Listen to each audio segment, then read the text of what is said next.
super gay. It's unrelenting, it's unrelenting. Just when you thought we were going to relent, it's unrelenting. Yeah, we're not relenting. It's Friday, and what other way can you start the day than with unrelenting? Exactly. It's Gene. It's Darren. You never know what you're going to get.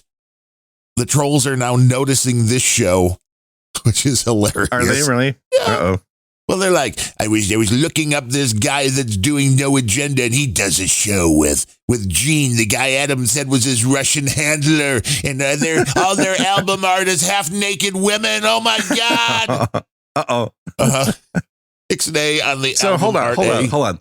So the guy doing the show on No Agenda now does a show with Adam's handler, who was Adam's handler when Adam was doing No Agenda.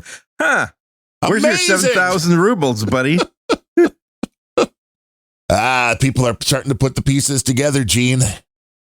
Uh-oh. You're the mastermind. You're going to have to go underground. Yeah, I might have to come up with a creative name for myself. And we did talk about you again on No Agenda, so I want my money for that. Oh, good. Yeah. Well, I mean, sure, it was in the sense that you look like a terrorist. But well, perfect. That's clearly worth a lot. It's helping the Sir Gene brand. Mm-hmm. Because that's it. We were just talking about the looks, and then like long beard. It's like, well, he has a long beard. Yeah. Check. There you go. Looks like. Is that it? Is that all it takes to look like a terrorist? It's just a long in today's world, I think it is. Oh, boy. You had the white tracksuit. You never know what you're going to get. Mm.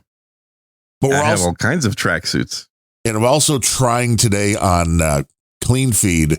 I changed it from voice optimized, which is all you get with the free one, to high quality voice optimized. Ooh, wonder what that difference is. We'll see they're trying to get every little bit of Gene's voice through the. Oh, that'll be nice. Maybe I'll sound a little more bassy now. Maybe like Count Basie. Yeah, like Count Basie, exactly. The first podcaster of his generation. Yeah. The very first. Swing, baby, swing. He was very popular with the ladies. Jump, jive, and howl. Right here. Live on Unrelenting. Gene, the AI Cherry guy. Poppin' Daddies. Yeah, and dude. then Big Bad Voodoo. The big bad voodoo daddy who was like just toiling along in obscurity until that little The movie Swingers. Yeah. With Heather Graham. And then they were big girl ever. for like 2 years maybe or so. And then Swing kind of died again. No, it was a lot longer than 2 years. Was it? Yeah. Gene was part of that scene. I was absolutely part of that scene. I was, you could say, leading that scene, frankly. So, women in poodle skirts. Yes. All kinds of things. So the Prince's nightclub, Glam Slam, basically became like the central hub for swing in Minneapolis. Interesting. Yeah. And every group for about 5 years that was doing anything related to swing, like not even necessarily directly swing, but basically any music that sounded vaguely 1920s to 1960s. Yeah, that retro sound. It was all played in a place, and I was there like 3 days a week. Did you not have a job at this point? Why did I ever have a job? I was it was the kind of thing where I would walk up and the 350-pound 6'5" black dude at the velvet robe will pull the rope to let me in ahead of the line. I was like a total regular there. The irregular, no doubt. Yeah. Well, remember, Prince and I used to live pretty close to each other. Yeah. You used to and grocery shop at the same grocery together. store. That's right. Exactly. I mean, not together or anything. Prince was a little weirded out by it. You know, like close enough together. Were you at walking the same time behind of him? night in the same store? You wanted to see what kind of mac and cheese he was buying? We were not the same height. Don't start spreading rumors. He was about 4'1". He's still way taller than you. A good, 5'12" or so. Right. So it was. But he wore those platform shoes. He did. And that's what kind of made him a little bit closer to human height. The guy could play and he could write a song. Yeah. And his previous house was right next to my high school. So like the school bus would literally drive past his house every day on the way home. He always had fancy cars there. He wasn't outside saying, "Get off my lawn, kids. Don't walk on my lawn." Never once saw him outside. Never once. He was a little bit of a hermit, wasn't he? I mean, he was not kind of like it. Yeah. I mean, well, he's a hermit with money, which helps. Yeah. I mean, like the story from what's his name? Eddie Murphy's brother, of playing basketball with Prince at like 2 a.m. in his indoor basketball court. I didn't hear that story. Oh, you didn't? No. Oh, it's a great story. I think all you need to do, I'm going to tell this so everybody can hear it rather than try and butcher the story, is just in YouTube, type in Prince basketball story. And it'll just pop up. You'll get, it was from the Chappelle Show, and Charlie Murphy was telling the story because he was one of the guys that was there. He was part of the group, and then Chappelle is dressed up like Prince, like acting out the story. But it's a totally true story. It's been confirmed by multiple people that were there. You were never invited to the basketball games? Amazingly, I never went to the basketball game, no. White guys can't jump. They weren't even like, we need somebody to like ref. Because you look like a ref. You could definitely be like. Do I? Do I look like? Calling somebody a basketball ref these days is kind of an insult. Could be. WNBA or NBA? Mm-hmm. Well, WNBA for sure, yeah. Because those refs have no eyeballs. And they're also playing this as it's a full contact sport all of a sudden. Oh, yeah. Hell yeah. Yeah. And they're also playing it like they can only see white girls. Like they're blind to all the black girls playing. I say girls because I'm a lot older than them. But right. It's like, what the hell, man? Anyone who's watching the game who doesn't even necessarily consider themselves a basketball aficionado could tell you that these refs are ignoring fouls by half the team. Yes. It's obvious. Yes. Well, it's obvious. And Victor Davis Hanson did a nice breakdown on this for people that don't really. He did it? Jesus. Okay. I know. This is how you know. And he has done multiple breakdowns as this has gone on of this situation. And it boiled down to the WNBA was for decade or decades, I don't know how long it's been around, been a surrogate of the NBA. It just started 2 years ago. It never, that's when people noticed it. That's when I started watching it. Yeah. It's when most people started watching it. Before the Caitlin Clark era. Yeah. The WNBA was getting majority of their money from the NBA as part of just a little charity scheme to be like, that's exactly what it is. It's a write-off. They were going to give some money to let these women play. And the culture of the WNBA was a majority, take your B12, like that's what I'm doing. 70, 80% black, whatever it was. And I guess about 60, 70% lesbian.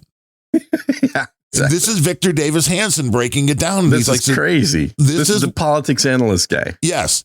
He's like, but this was the culture of this league was mainly black and lesbian. And all of a sudden, the two players getting the most attention are two straight white girls. That's the problem. Yeah, two cute straight white girls. Yeah. Well, also the problem, which is helping them get attention. Yeah. Yeah.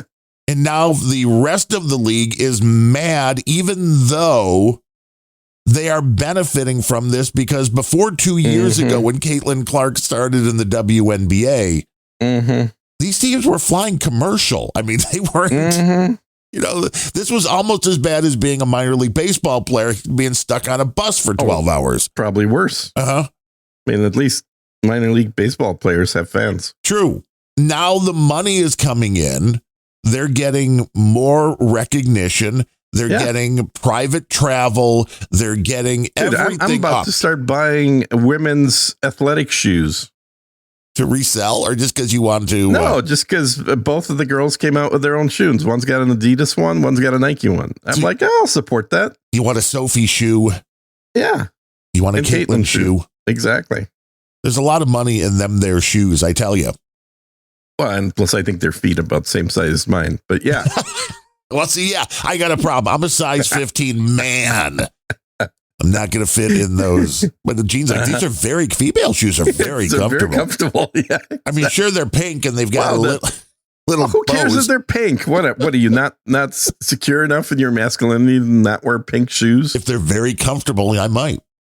Mm-hmm. I might at that. Dude, I have a pink spaceship I own. Well, I forgot you have to color coordinate your spaceships and your outfits, including the shoes. Well, you put on, yeah, exactly. If I'm going to be flying the pink spaceship, I'm going to put on the pink tracksuit.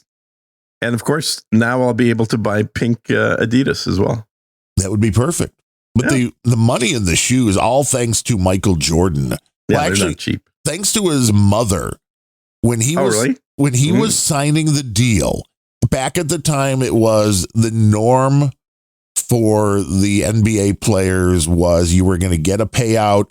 It might be 50 grand, 100 grand, whatever it was. And then they were going to make shoes with your likeness or with your name. And that was it. Mm-hmm. His mother was the one that insisted they do a percentage on all Jordan things they sell. Mm-hmm. And they gave themselves a bunch of outs in case this was going to cost them way too much money. But that's why to this day, he's still making like $500 million a year or something just on the shoes that are being sold using his name, because he's still getting a bit of every one of those Jordan shoes that sells. Mm-hmm. It's good business. That's how he turned into a billionaire. Well, that and being a good athlete helped. Well, yeah, but there were a lot of good athletes that ran through their money like it was nobody's business. Well, that's true. That is very true, yeah. So he was very good with marketing himself, but also investing in things that actually made money. Now he's into racing, which is very interesting.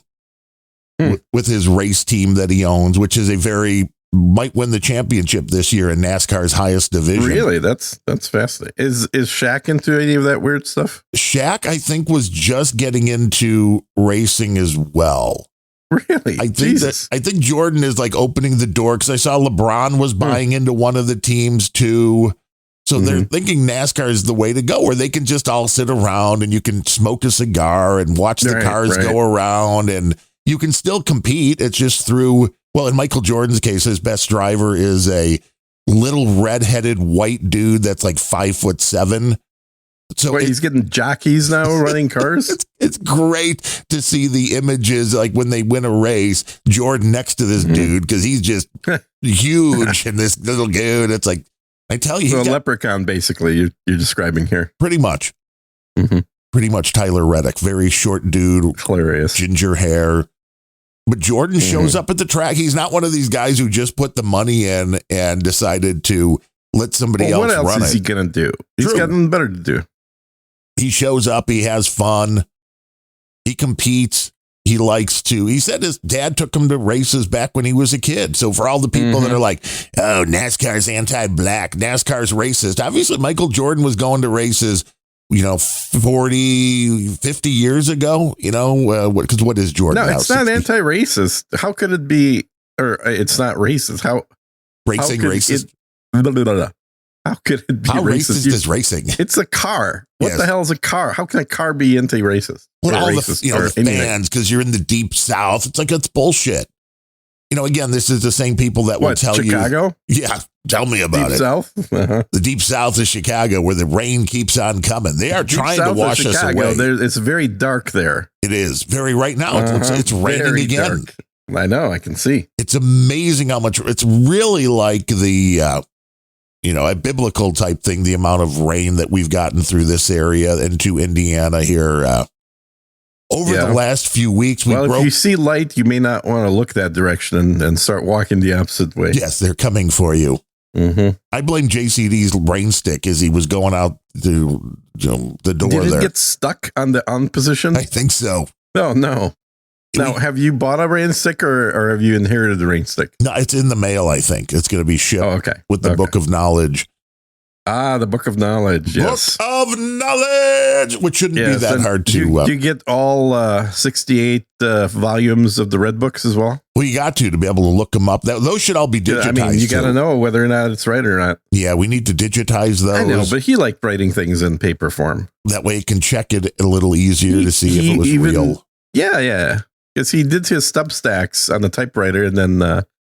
scanned them in, took a photo of them, which then OCR'd, and then it all worked out. Then asked for some AI artwork from me, which is obviously you're still a fan of because you're like, how'd you make this? How'd you make this piece? What was the magic? What is the AI? As long as all this shit is still up, I'm still following John on X, and I'm still reading his Substacks. See, that would be interesting if there were like random messages that started showing up from the X account. I think that happens a lot. For people that have a machine that's like set up to automatically tweet. The other thing that starts showing up, and I can tell you from personal experience, is spam. Because I've been getting spam messages from my mom, who died 6 years ago. Oh, well, that's a little... That's one way to reach out, I guess. Like, Mom, why are you spamming me? Yeah, it seems to have become like an Indian spammer all of a sudden. It's weird. Hey, that's a big business over there. It sure is. I always wonder if these videos on YouTube of that pierogi dude, and there's a few others, like, are these real? Yeah. They're real. They're all totally of real. them? I mean, it seems... I mean, I guess there are enough scammers out there that it wouldn't be hard to... Oh, my God. There's about 1,000 scammers per each of those guys. Right.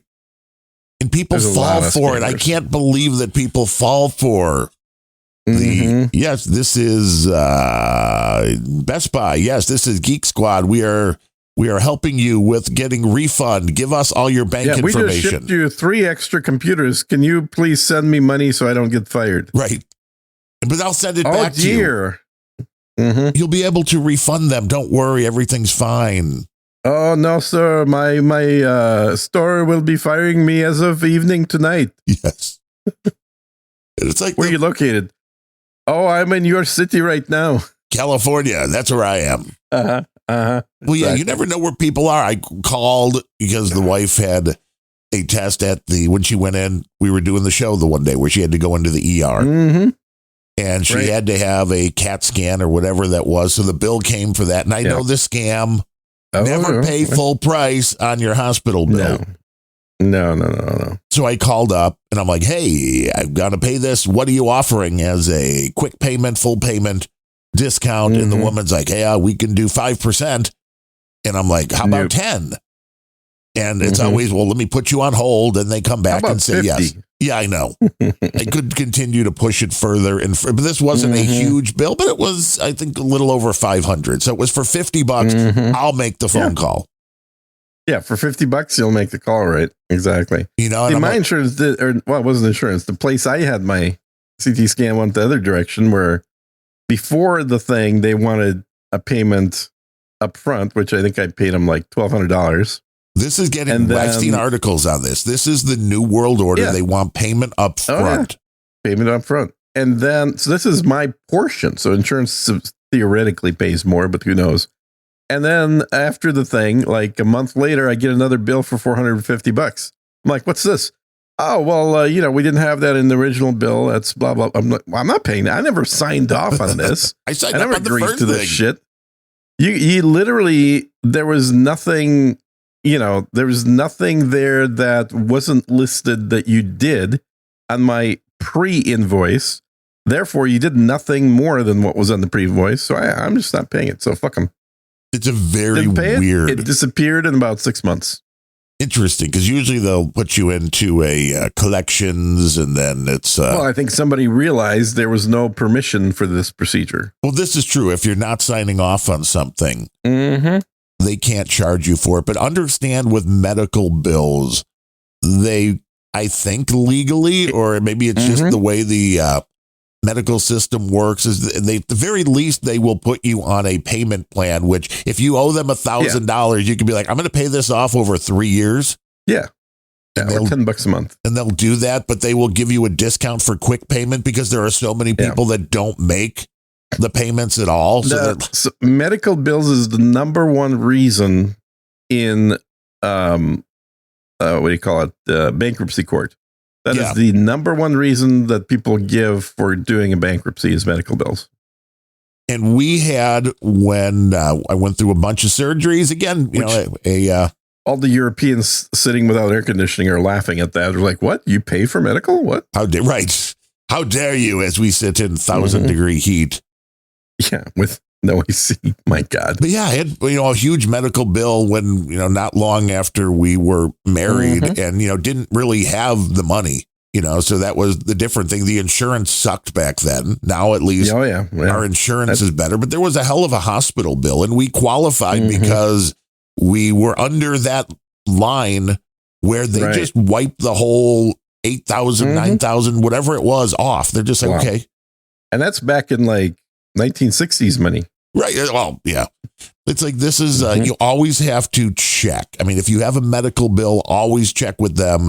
And then you learn the scam of never pay full price because they're going to go down at least 10. If you really want to haggle, you could probably even get them to 20 for, larger bills, especially because they know they would rather get 80% of it today than none. But I said to the woman, because this was the day the derecho went through, and I called in the afternoon and I'm like, oh, I'm just glad to hear the hospital's still there. And she's like, oh, what do you mean? You having bad weather? She's like, I'm in Houston. I'm like, oh, okay. Yeah. We had 100-mile-an-hour winds here. It's like, oh, that doesn't sound good. Wow. It was not. And they have now put I don't know exactly how they do this post the days, but they're still coming up with more and more that they're now confirming that there were tornadoes. So there definitely was at least one, if not two tornadoes that started right around here and then went off to the east. And we did qualify as the derecho, which is, it's got to be like 90-mile-an-hour plus winds, and it's got to be a long enough thing. And it stretched like from Illinois back into Iowa. But it really was like a hurricane on land. So I guess we're lucky that one, we haven't flooded, the roof didn't fly off, and the power stayed on. Good.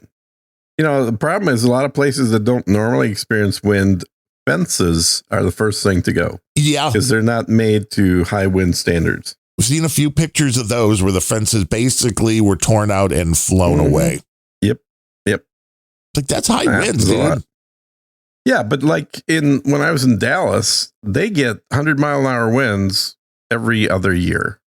So it's just made to last. So all the standards, all the like roofing standards and fencing standards are all higher in that area because it's so damn flat. Like, it's not even a joke. I always tell people, what the highest thing is in Dallas? The mosques. The highway overpasses. Yeah, I know these days probably is mosques. When I lived there, it was the highway overpasses. Like, if you want to get to a high point of a lot of visibility, many miles ahead and behind you, just go through an overpass. That's it. That's the highest place you can be. Nice. Because there is no mountains, hills, or anything of the kind there.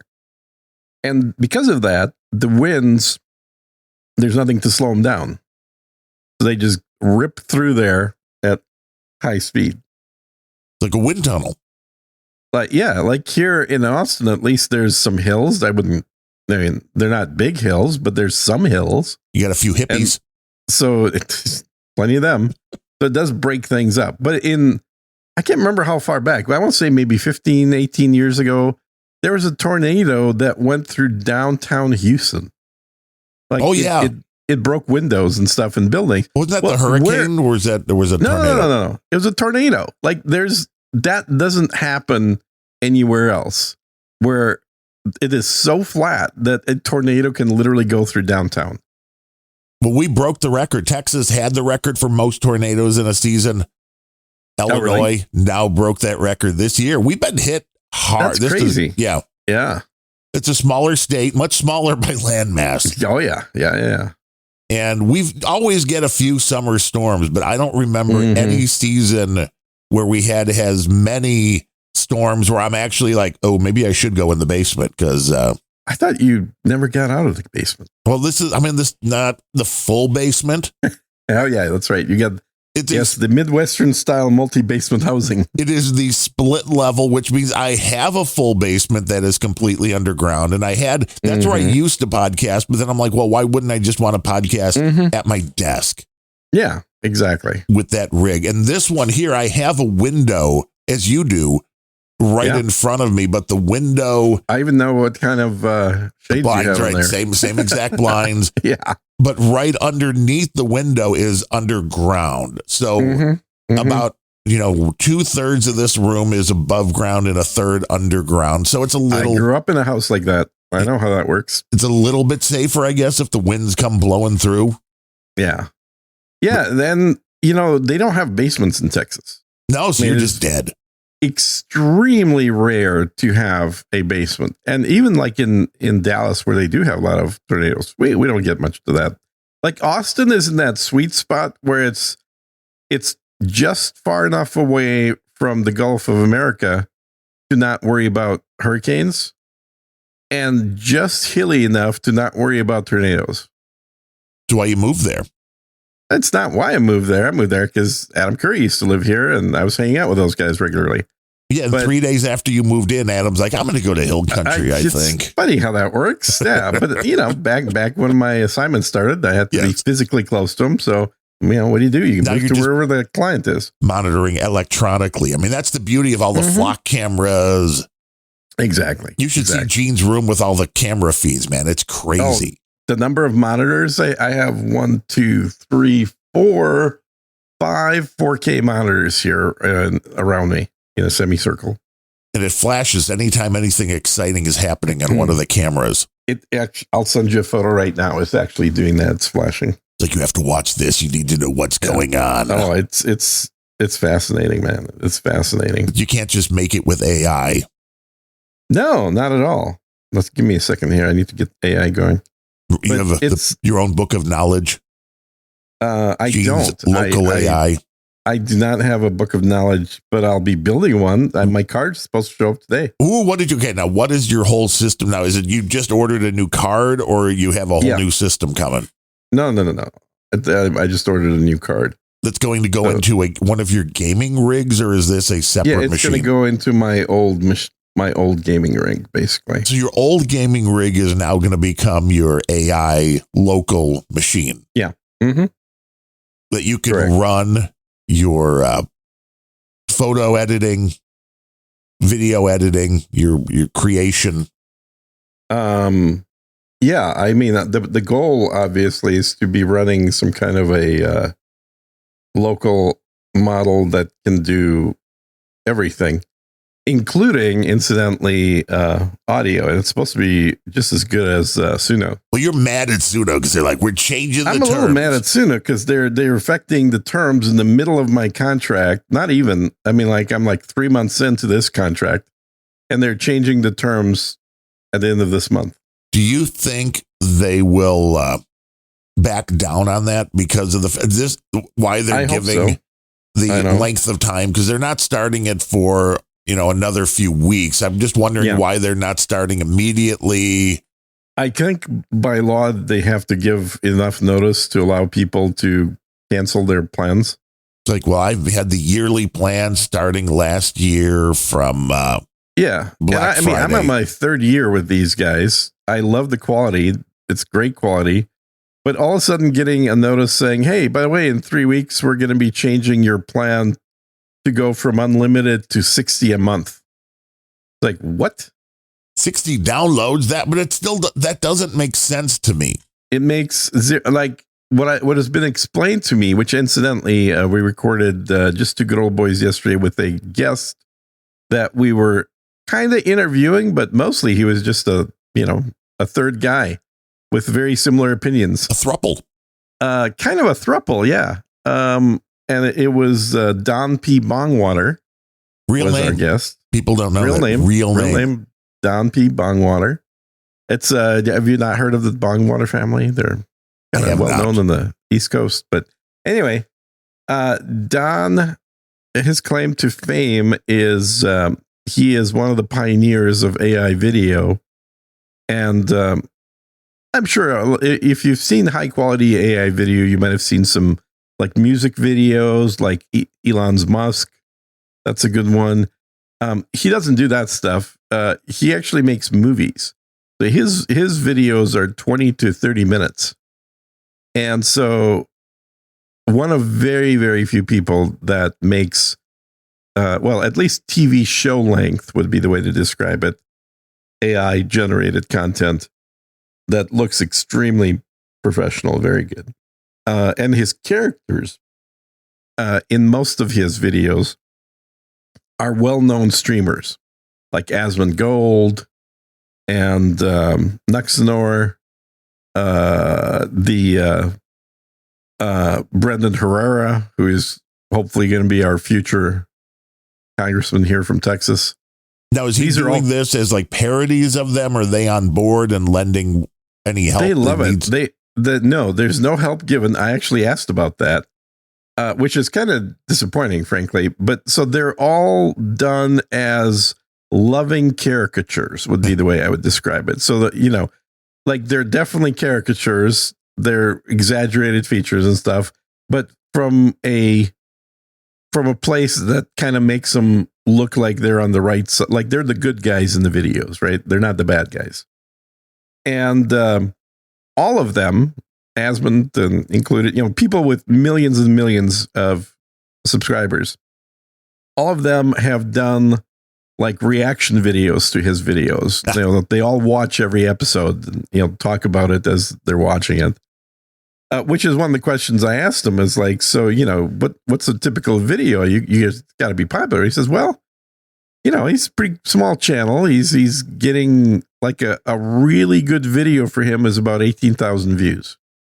Which is nothing on YouTube world. Exactly. And most videos are, dude, that's what I'm getting. And most videos are, dude.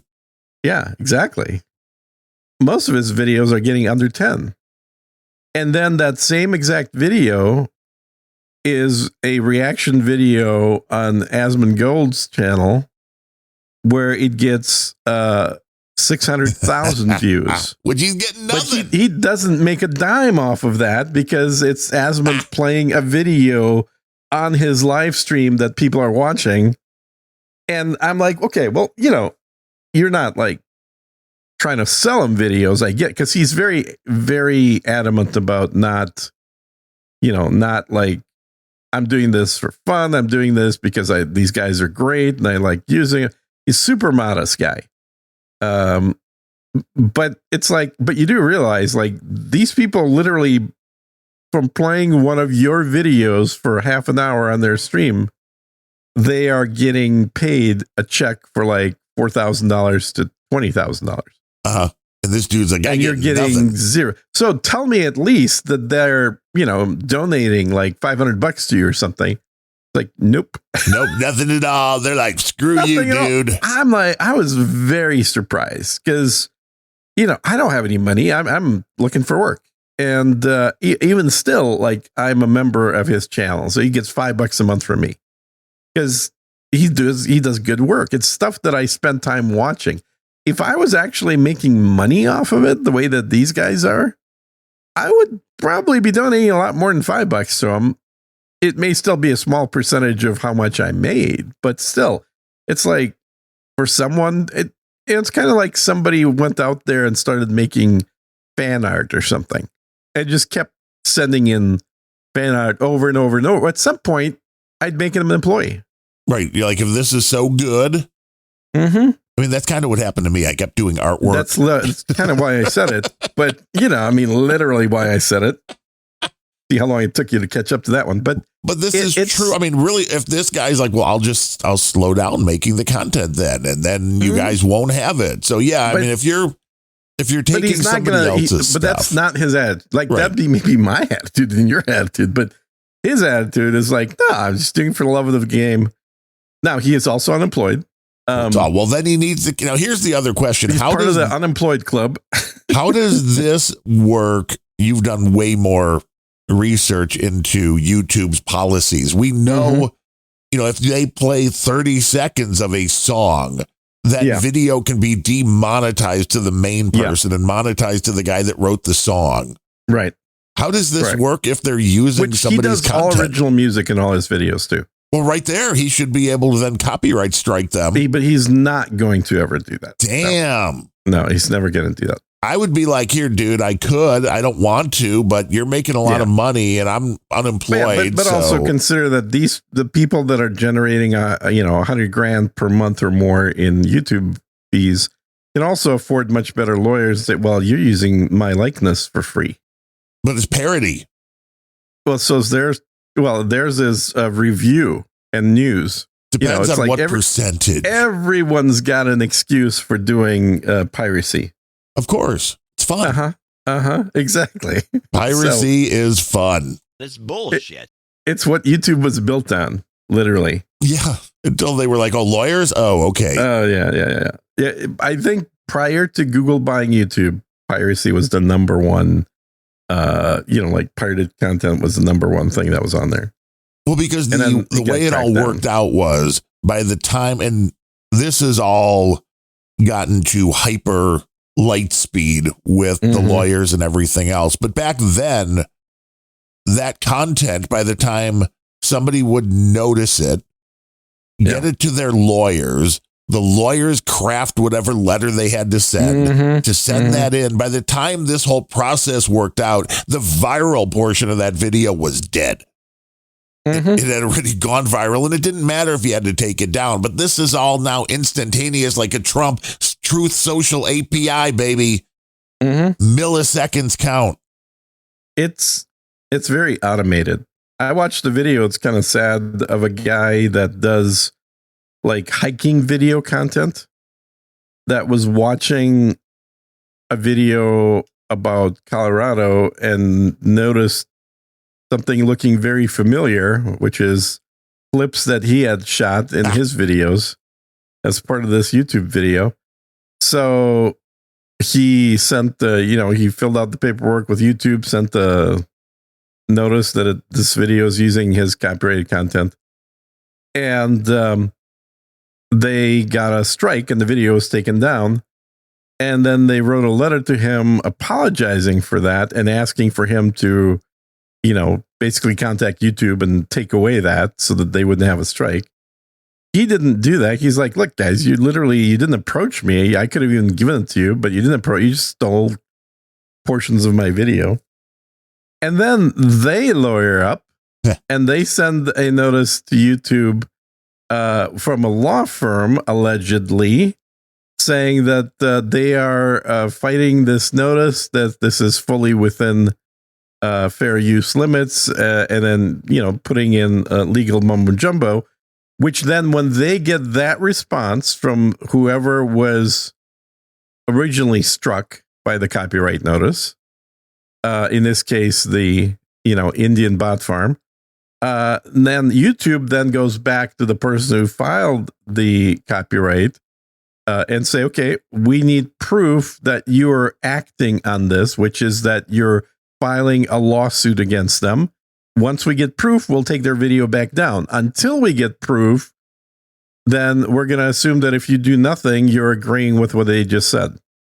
So this is the interesting thing that most people don't realize. If you ever get a copyright strike against something you did on YouTube, YouTube will take your shit down immediately, like that second. But as soon as you send a letter to YouTube essentially saying, no, this is an error, I'm fighting this, your video automatically goes back up and becomes monetized, because now they're going to wait for the other party to respond to you. If there's no response for, I think it's 7 days, then you win.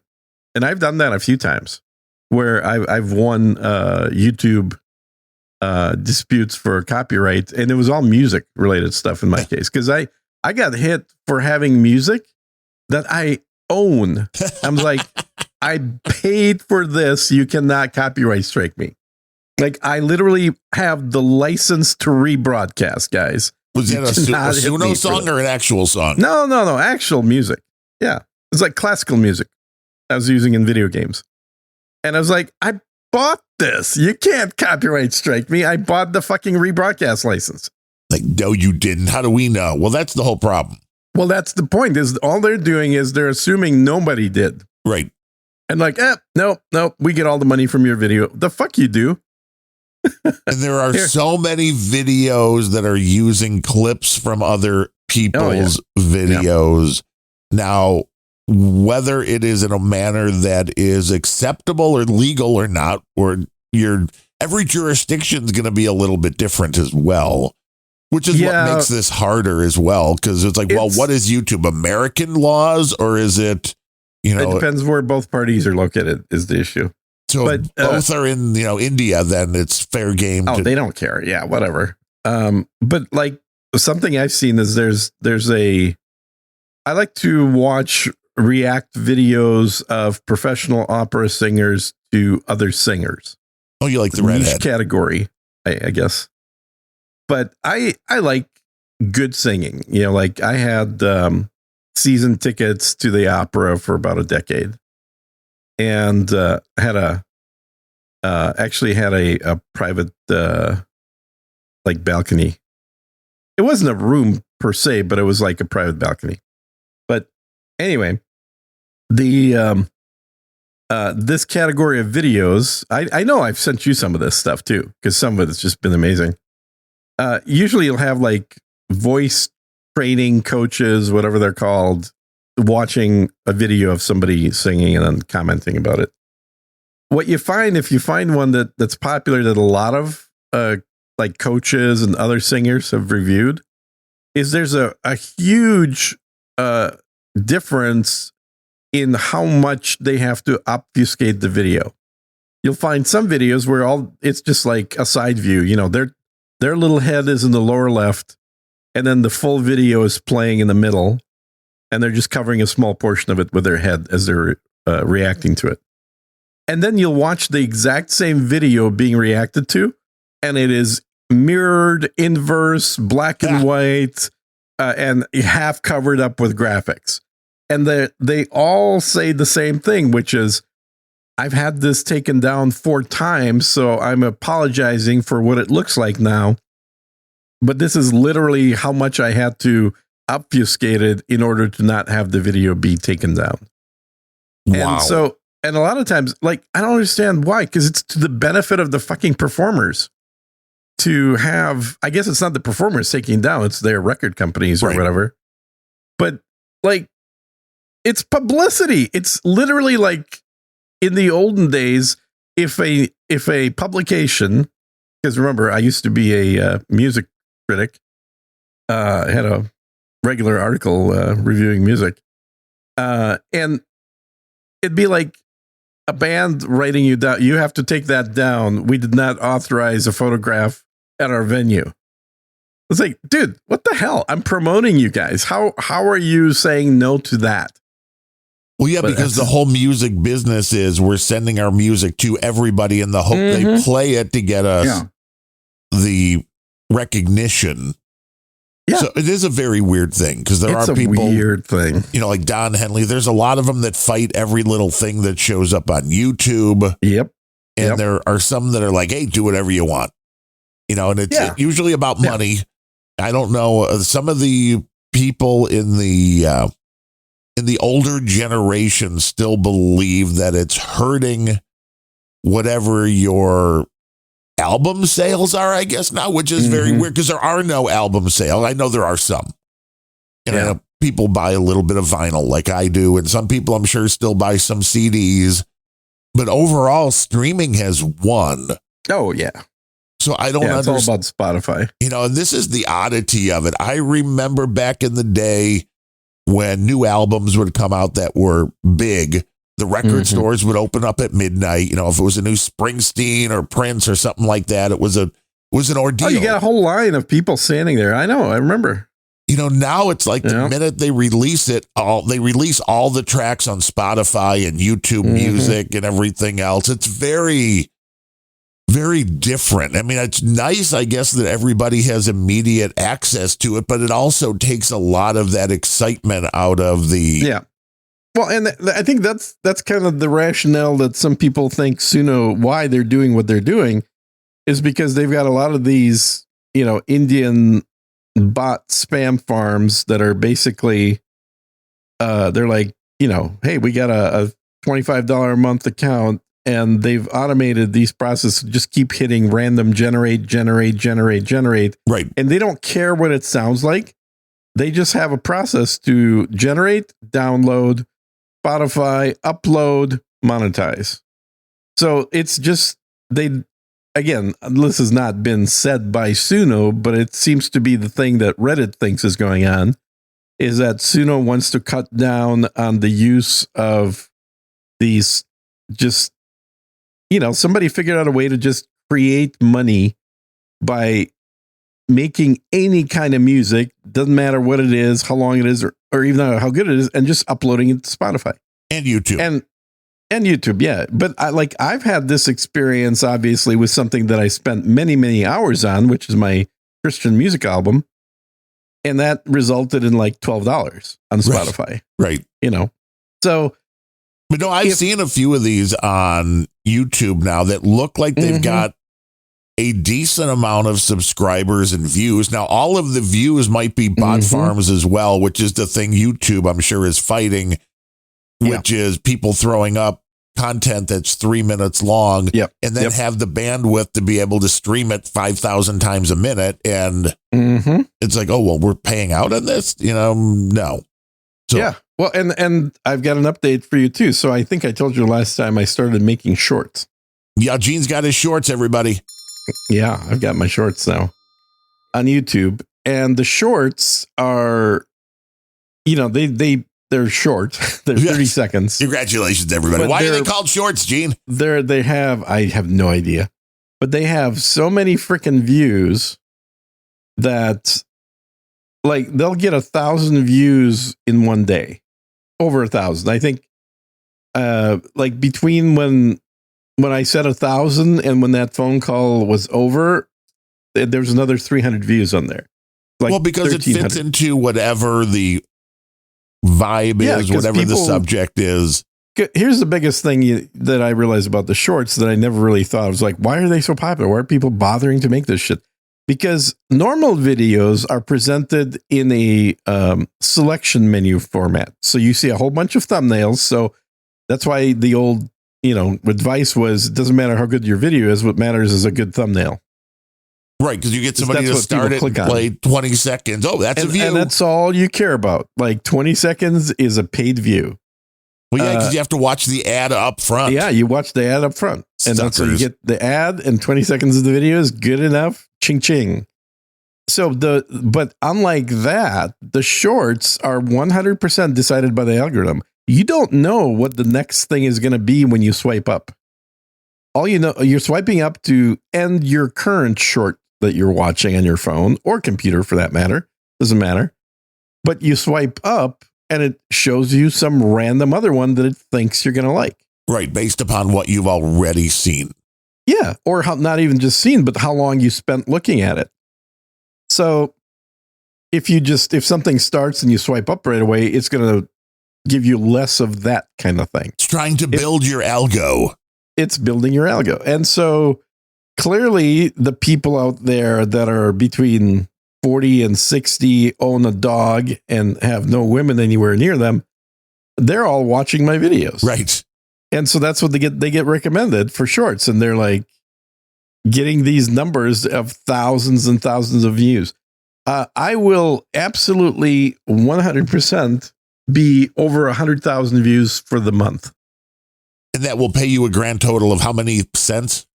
Well, I don't know yet. I mean, it's all being worked out here and stuff. But the point is, the view number, I'm at 85,000 views right now, and I'm about half the month. That's about the last 2 weeks is 85,000 views.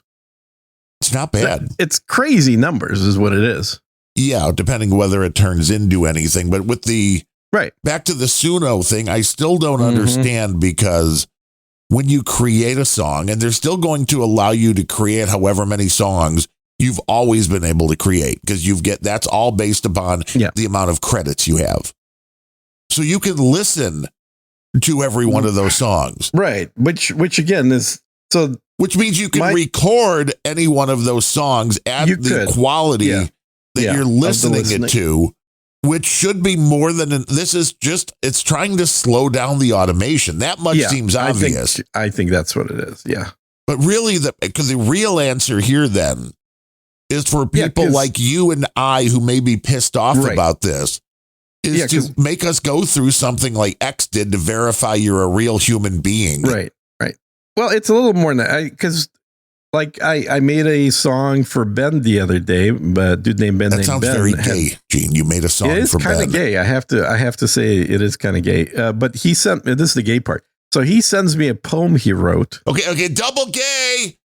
Right? Super gay. Super gay. And, yes, okay. And he's like, hey, title. I wrote this like in high school. Can you turn this into a song? So I'm like, sure, cool.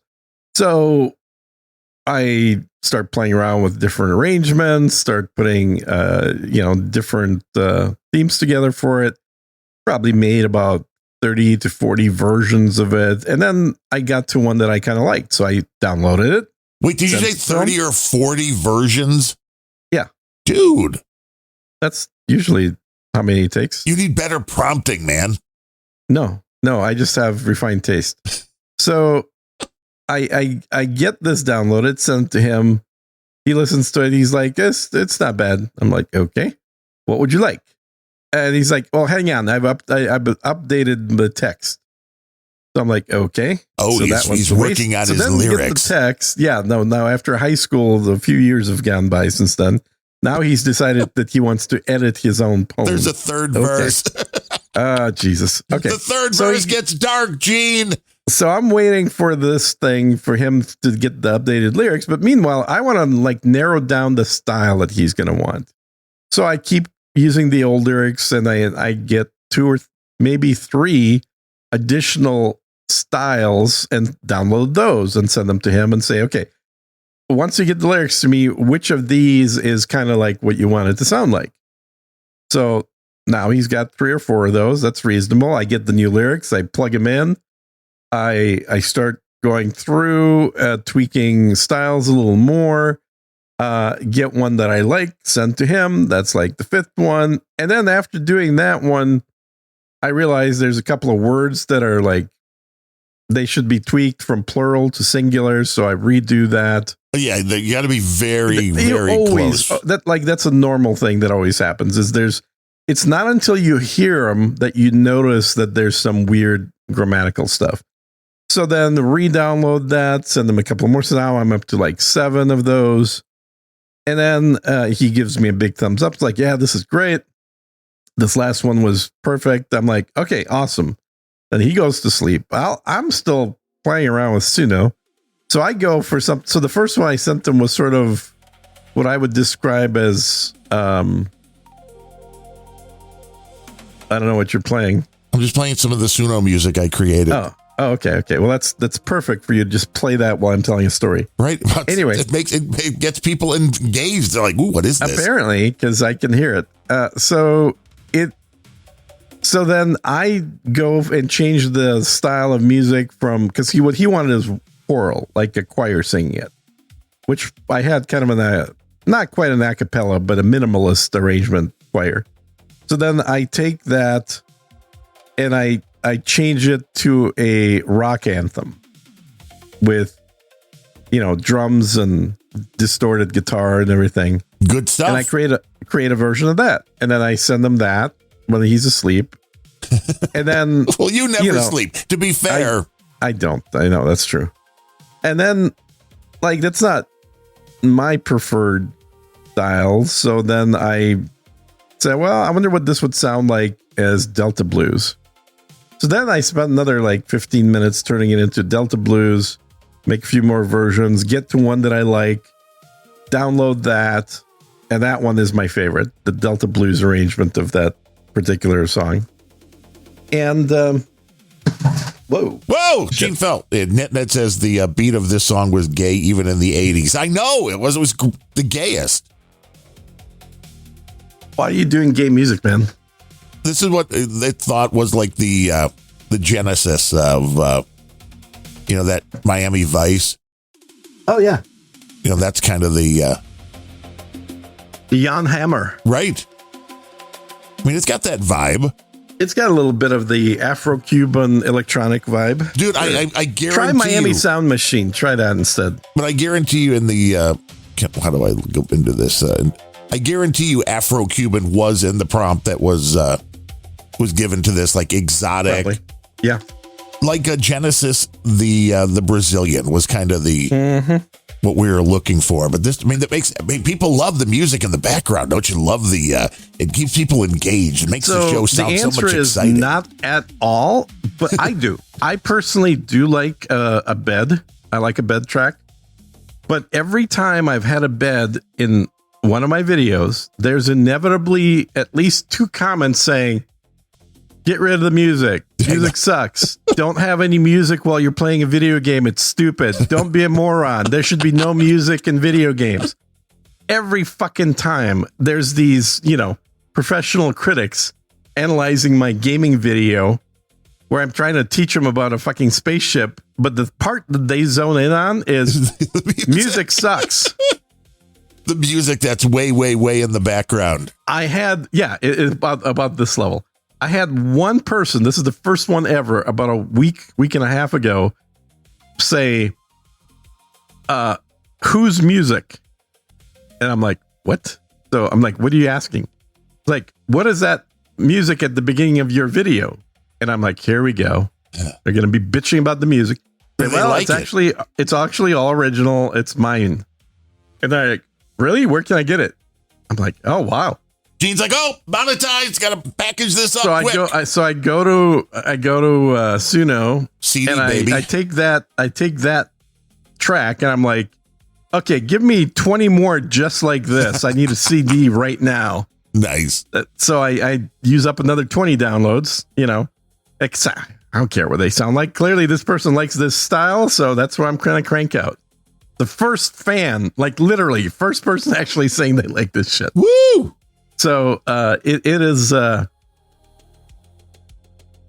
it's genie's out of the bottle. Whatever Suno does isn't going to change shit. The people that want to just pump and dump music onto Spotify will still do it, even if Suno makes you pay for it. They're still going to do it. Well, right. And what I'm just playing right here literally is through the Suno streaming, so you don't have to download it. And it's actually worse for them because when you download the music, I don't know if you know this, but every piece of Suno music you download is encoded with a unique Suno identifier. Well, I know they're starting that. Have they already done that? Oh, yeah. Absolutely. So that music is cataloged, that it was created by Suno on a particular date and time. It's in their catalog. They know where that piece of music came from, and that number is repeated once per second. Where is it hidden in their files? It's an MP3 file. So any slice of that music will have that same identifier in there. You can't hear it. It's when they created MP3s, it's a container. You can put other shit inside the MP3. In fact, there was right, but if you ago, download it as a WAV file, how does that keep any kind of a? Oh no! If you download it as a WAV, I think you're fine. It's only that if you download it as an MP3. Interesting. So they're not embedding something yet in the music itself. It's just not in the music. It's in the MP3 though. Yeah. And here is the potential area where I agree that we need to cut down on the auto-generated music, because legally speaking, because I've researched this, you can only copyright things created by humans. That's the way the U.S. law reads. If it's not created by a human, it is non-copyrightable. So you have to use Suno in the manner of an instrument or music production device, which means that there has to be some actual human original work involved. That could be the lyrics. That could be, I don't know, let's say somebody whistling on a tune like I've been doing lately. So I get the actual musician credit, not just production credit. And Suno is very good about doing pitch correction. Oh, yeah. So I've never whistled this good in my life until I started whistling to Suno. You're like the guy on the Andy Griffith show. That's right.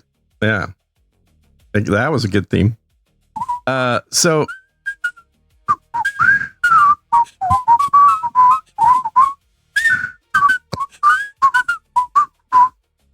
yeah. Great tune. It is a good tune. Very low latency. Maybe the new clean feed setting is working. It might be. I don't know. I mean, you're paying for it. You might as well use it, right? I tell you. But I got tons of music. I got to download all this. Gene's going to put it all in into an album. Yeah, let's get some albums cranked out. Might as well get all that in there. Now you can throw your own voice in. It's great. Yeah, absolutely. Suno's adding more and more. So I have zero complaints about the functionality. It's a great website, good product. I'm very curious to see how well the one that I'm going to be running on my local card is going to work. It's part of the MinMax. It's MinMax 3.0 music. According to reviews, it is as good, if not better than Suno. Which is very interesting to... but, quality of as good or better than Suno is very different from user interface is as good or better than Suno. Yes, and the ability to go with all the... Because you would think there is a large amount of data sets needed for different styles of music. Right. You would think, but maybe not. I don't know. I guess we'll find out. It's all human music, right? Is it though? I think so. I haven't heard anything else. So yeah, there's workarounds. There's ways to get through this. Plus, I don't know if they're going to use up more credits when you hit download now, or if they're going to actually say you can buy a download pack for like $5 per tune or something. Maybe, because as of yet, the downloads haven't been charged anything, right? No, it hasn't hit yet. But all they've said is we're going to limit it to 60 for free, and they haven't elaborated on what that means. So if all they do is start taking more points for downloads, I'm not even going to notice it because I never use even half my points. No, which again, we should automate. I mean, really, that's the whole this thing here is to now make an agent. They're trying to break. Yeah, well, right. Exactly. Well, here's the thing, though. I mean, don't piss people off to the point where people like you and I are going to create agents and say, well, just go and make me, music. Yeah. That's what I'm doing with Grok now. Oh, yeah? On, Tuesdays. Are you using a Grok agent or you use the local agent? It's not the agent with Grok, but with Grok has agents now. Yes. Well, with Grok, they show you the usage and exactly when it resets. So now I've made it my goal because it resets Tuesday. Maybe I said this before, local time at like 10:30 a.m. What exactly resets? Grok, the weekly amount of what you can use. I've never hit that limit. I have no idea what that is. See, this is it. And I was only using like 10%, 15%. Now what I do on Tuesday mornings is go and create a bunch of videos and audio and pictures and all these things. And just make sure I blow through all the credits. Even if it's stuff I'm not really going to use, it's a perfect time to try different stuff because you're like, well, I'm going to lose these credits in 90 minutes anyway. I see. So I may as well blow through them. But because of the fact that they're telling you, oh, no, you're resetting at this time, it's like, well, it's like with Suno. That's the one thing I haven't done. Yeah, it's in your which, by the way, so at the end of the show yesterday, dude named Ben says, okay, I have one last final question to ask you, Don. Have you got your X card yet for your X money account? And he's like, yep, just show them. I got I'm one. like, you son of a bitch. I got one. Everybody I know has gotten theirs. I haven't gotten an email yet. Dude named Ben got one? Yeah, he got one. Hey, congratulations, dude named Ben. Welcome to the X Club. The X Club. Gene is not in it. I'm not, apparently. I haven't seen a damn thing yet. And everybody I know. And then Ben's like, it's probably got to do with your credit rating. I'm like, I don't think so, man. I don't think that's what it is. And Don's like, I guarantee you mine's worse than his. So it's not alphabetical. No. It's not by how long you've been on X. Nope. It's not. How much you paid X? No, because you paid more. It's not by that because I'm paying the top dollar amount. Ben, of course, didn't get on X until they had a sale, so he's got the Grok, top level for I think $20 a month now. Well, the top level for 20 is different because I'm at the $40 a month. Yeah, on but Grok. he's at the $40 a month level for 20 a month. Oh, because he waited until there was a sale. So he's got that for like 3 months. Well, for me, it was $4.99 for 3 months. That's how they got me. Hey, do you want to get everything? I just paid. Ah, sucker. That's why they don't want you to have their credit card. Mm-hmm. They're going to charge you. They gave everybody else $25-$50 to get it. I guarantee you there'll be zero incentive. I'm not going to get a dime. If this thing shows up, it'll be like right after they end their incentive program. The incentive will be, did you want this card? You get nothing. You pay us $100 if you want the steel card. Exactly. Oh, they'll stop those. They definitely will stop those. They'll be collector's items. Yeah, they will be. I think they're going to cut them off at some point. So anyway, I have no idea what the fuck it is. I mean, the only thing I can think of is, I've been banned a few times on X, but that shouldn't. So have the most popular people. So that shouldn't be it. Well, and you actually had an X card from the last time Elon tried and I this. had an actual X card from the late 90s when Elon first spooled up his bank called X.com. Yeah. So but nobody knows that. Like I guarantee you there's no records that go back to that to say, well, this guy used to have an account back 30 years ago, so let's give him one. It's on your permanent record, Gene. Yeah, no such thing. We do have a few people to thank for today's show. All right. Episode number 201. Graham Stanton. Amazing. Coming in with $51.99 American and says, one eye for the win. 200 episodes, exclamation point. Mm-hmm. He's congratulating us on doing 200 shows. Most people are like, you can stand Gene for that long? 200 shows? Wow. That's not a small feat. Hey, multiply 200 shows by the amount of prep we've done. 0. Exactly. That's it. That's the beautiful thing about this show. There. And it's funny because now doing No Agenda. Right. It is 2 hours of clips pretty much. And then the rest is the donations and everything else that comes with that. So 2 hours of clips, and it is way more intimidating. Like, I got to make sure there's enough content for this 2 hours. Oh my God. Yeah. And then I walk into this show where there are no clips at all to take up any time. And it's like 2 hours, no problem. Barely enough time. No, there's not enough time. We're going to forget something. Always the way it goes. Yeah. Hey, you stopped doing your other show though, right? As of now, yes, Planet Rage. We probably should do one like once a month because we still have some people who donated there that we need to. Yeah. Well, either way, that means this show is going to be your longest running show. It could be. It could go. It could go that long. How many episodes are you on Planet Rage right now? Two something. I don't really pay much attention to that. It started about the same time. It's just that you canceled more frequently on me than you did on that show. Well, and we did more under the Grumpy Old Bens. It's 231 on Planet Rage. Okay. But we still did a bunch. 30 shows. Yeah. I mean, technically, we probably have done more shows together. Yeah. But under a different banner for quite. Because the only reason we changed, if you remember, was because I said, hey, isn't it about time that this show had a different name? Because it is so unique.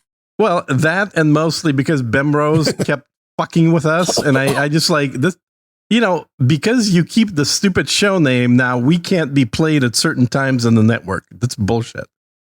It's probably because they realize Gene is a Russian asset. No, that's impossible, Ned. No. Nobody realizes that.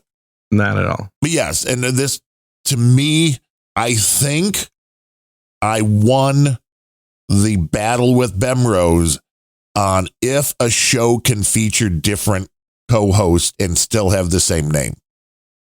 Oh, why he say he couldn't? That was the whole thing back in the Grumpy Old Bens days. Was hey, can only be Grumpy Old Bens with Bemrose and O'Neill. Oh, right. Yeah. Well, surely Johnny Carson would agree with that. Yeah, and no podcasts have ever changed to new hosts. A slightly smaller show now has trying the gambit. I mean, Conan O'Brien and Jay Leno certainly would agree Yes, with that. a right? lot of those shows. Podcasting's a little different Is it though? because usually there's nothing there to continue. There's usually like, well, we got three fair people enough. listening, so Yeah. where Well, look, for podcasting, 200 episodes is like in dog years is 1,000 years. oh yeah, well, we've done that count And I've multiple asked for that times. data. And have you been able to get that data from the Godfather there, Podfather? We've got the API access. I bet how you we many can figure that out. shows have hit 200 is what is the question I'd like to get an answer to. I think 'Cause with my- the API access over You at should be able to. Podcast Index, I think we Yeah. can probably glean that information. Because I would love to see just how small a figure that is. My guess is it's under 1%.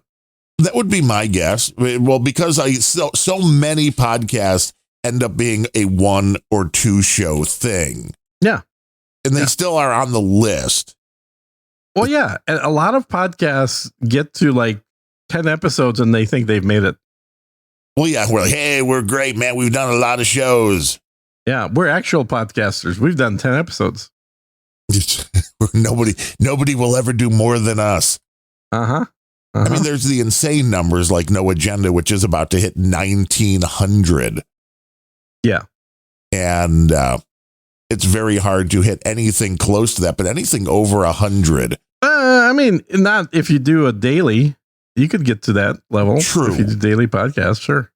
True. I asked Grok because, I mean, we're paying for Grok. We may as well ask. It says True. approximately 150 to 170,000 audio podcasts Mm-hmm. have reached 200 episodes, which would be between 2 and 3.5% of all podcasts ever created. I even find that hard to believe. How the hell does he know? Where's he getting those numbers from? He's not listened to 200,000 podcasts, that's for sure. Current large-scale tracking from Podscan show as of mid-August shows there are approximately 116,500 in the 201 to 500 range. There are allegedly 31,000 podcasts in the 500 to 1,000 range. No way. I'm not buying those stats. And There's no way there's 12,000 31,000.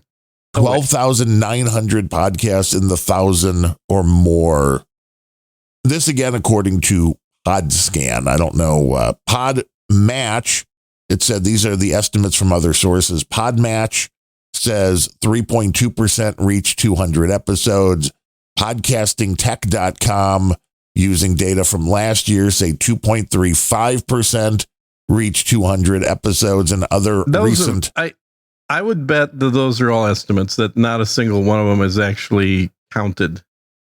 Reaching 200 episodes is a strong longevity milestone. That's true. Most podcasts fail early, Grok says. 45 to 47% never get past episode 3. So Joe Rogan podcast has 2,200 episodes. Skeptic's Guide has 800 episodes. This had Oscar Buzz has 192 episodes. Well, things like the Daily Tech News Show, there are some of these that have been doing 4 or 5 shows a week.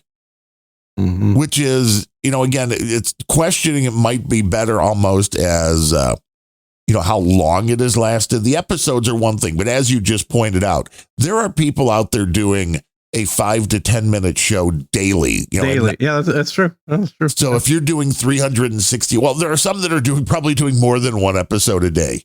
Yeah. So according to Google's AI, no single registry counts podcasts and includes their current episode number. We see how much better Grok is. It found us at least some information.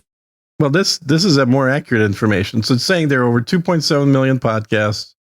A best estimate is there is over 100,000 that have hit 200 episodes. However, it cannot definitively say that, as no such data exists. I wonder, Billy Bones says he broke the 300 number because he's like a podcasting machine. An hourly podcaster? No, well, almost, yeah.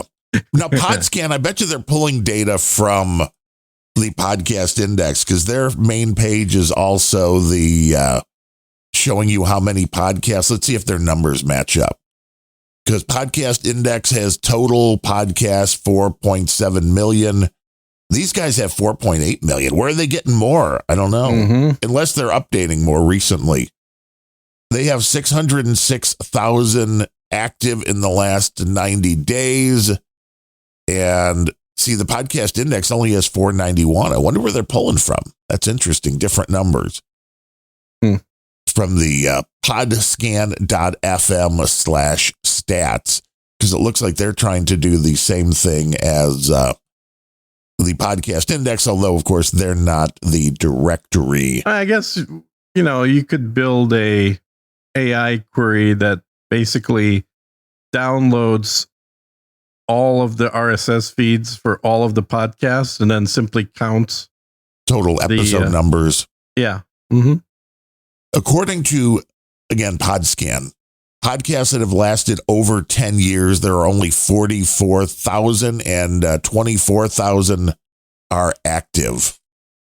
Okay. Which seems about right. That's not a crazy number when you consider how many podcasts are. There's a lot of podcasts for sure that are out there and how many people normally listen to each podcast. Publishing frequency, there's 98,000, they say, publishing daily, though they have the numbers. 265,577 weekly. Okay. So 250,000. So interestingly, there are lists of podcasts with the most episodes. So and don't forget, we're talking all languages too. So looking at news-related podcasts, The Daily has 3,000 episodes. NPR's Up First has 2,177 episodes. NBC's Dateline has 1,173 episodes. Pod Save America, you've heard of that, 1,381 episodes. On the Media, 1,900 episodes. And Reveal at 300 episodes. So this is the top 10. So if you get down to 300 episodes at the end of the top 10 list, that tells me a lot. Yes. Yeah, it's hard to get over 300. The top hosting companies, your boys over at Buzzsprout, come in number 4. Well, they're a full service shop. They're not cheap, but they literally will do everything. You just have to record. They have 407,000 podcasts allegedly, but only 53,484 are active, which means a lot of people just leave their podcast and never write. Sir Gene Speaks. Yeah, exactly. Then Still available. Then there is Other at 3, which I don't really agree with, because that you shouldn't put that on there if it's a combination of a bunch. Mm-hmm. Then Spreaker and Anchor FM are the top 2. Who are the 2 old, crappy ones? Shitty quality. People that don't understand podcasting used to use those. Yeah. Interesting stats, though. That's yeah, no, I think stats are interesting, but yeah, I would think that there should be a quick and easy way. That's a trademark term. To pull that data from, if only we knew somebody that ran a directory of podcasts where each of the RSS feeds that they store in their database has the number of the last episode in it. I wonder if such a thing exists somewhere. There is an API. We could probably write a script to grab what information we need. If only one of us had a currently working AI to do that with, that'd be really cool. And one of us might have to build a machine first. 86% of podcasts have under 1,500 listeners. Well, that I would think that's 99%. That is, it's a very, well, let's up it to 5,000, which adds another 12%, which is then 98.1. Yeah, that makes sense. 98.1% less than 5,000 listeners. So I guess I was really, with Planet Rage, we were lucky that we were breaking out of the 5,000 mark. Well, you were the only one on the entire network. Why do you think you got this gig? That's true. Well, Adam heard what I can do on Unrelenting. Adam's like, wow, amazing stats. Yeah. 5,000. That's pretty good. Let's move that up to the 500,000 and then let's put that into comparison. So that's very few have more than 5,000 listeners. And we're defining listeners, of course, by an app on your phone that downloads weekly. Correct. We don't know if you actually listen. An actual listen to. And then compare that to the 2 weeks of 85,000 people actually clicking on a video that I made. Oh, actually, there's no Russian bots that are clicking on your video, right, Gene? There are zero. I turned them all off. This is post bot. This is only raw, normal human data. 89% from Russia, 10% from Belarus. Actually, no, I can give you the breakdown. 1% from the United States. Not even close. You're misinforming the audience as usual with your misinformation and lies and propaganda. What I would expect from an imperialist. I love like how intrigued you are with the statistics, but it is interesting. I'm going to give you stats. that. I've always loved stats. I'm a spreadsheet guy. So like to me, this is more fun, arguably, than making the videos is looking at the stats. But let me let's just continue here. Well, thank you, Graham, for the $51.99. Grumble. Thanks to our buddy Johnny B. He says, not that Johnny B. Came in with $10. Says, by show 300, you two will be stars. Well, one of us. I'm not sure which one. Although Gene, you never know. I'm more likely to be a star at this point. He might jump into the YouTube reign, and then I'll be like, hey, Gene, can I be on your YouTube show? Our buddy Scott Cotswallop coming in with his $250 per show. Noticing Mark Kodra not here with his $333, and I'm just hoping everything's all right with him. Fuck cancer and all that, buddy. We're not looking for the donation. We just want to make sure you're doing good, because that stuff sucks. I give you all the health karma in the world, man. Yeah, one donation of something that's a bad event is plenty. That does not need to be like recurring. It's, you got our well wishes from a single one for as long as it takes. And then unfortunately, the other side of that is CSB, who always comes in. We're kidding, CSB. He's going to be like, Darren, why you mean to me when I send in donation? He came in with his 333, he did. Okay. And he's like, howdy, Gene and Darren. Today, when injecting my first 0.5 dose of Ozempic, the needle got crooked. And I, instead of using new needle, tried crooked one and it didn't inject. Oh, no, that's it. He's going to die. Wasted one dosage and repeated again with new one. Gene, have you wasted sometimes Ozempic, and how? And what advice for me, Gene, do you have? I drink that shit for free. I don't care. What advice? Well, if you go to America and get insurance here, you can get Ozempic for $25 for a 3-month supply. So how do you make sure he doesn't crooked needle? Really, are these needles are very small in these things? They are super thin. They're thinner than the hair, literally to the point. Like a lot of people that are, needle averse think that needles hurt. So the needles that you use for Ozempic or even insulin, because there's different thicknesses, right? The needles that inject only and don't suck anything out, they're not used for pulling your blood out or anything like that. They are literally thinner than the hair. You don't notice when you stick it into yourself, because the area you typically will stick it into is your stomach area, where there's a layer of fat. Oh yeah, my dad had to do that with the blood thinners, which was a much bigger needle, but still. You literally don't feel it. Like you see it sticking out of your stomach, but you don't feel anything at all while you're doing the injection. There's nothing there. So the needles are super thin, which of course makes them a lot more fragile. So you have to be very careful not to touch them. So if he bent it, he probably bent it because he popped the cap off of it at an angle. Oh, the cap hit the needle. And in the process bent it. But also... So these are all individual, I'm assuming, right? There's just a little needle. It's one dose. You use it and then you throw the whole thing out, or no? It's like a old school ink refillable pen thing. It's a thick pen with the liquid inside, and you have screw on basically what looks like a pen cap, but you screw it on, and inside is the needle. You use the needle once, you unscrew it, you throw it away, and then the pen itself will be used for usually like anywhere between 3 and 10 times. So there's that many doses in, but you put a different needle on it. Yeah, you just swap the little the screw on little needle things. And what it is basically, if you imagine there's a needle in both directions.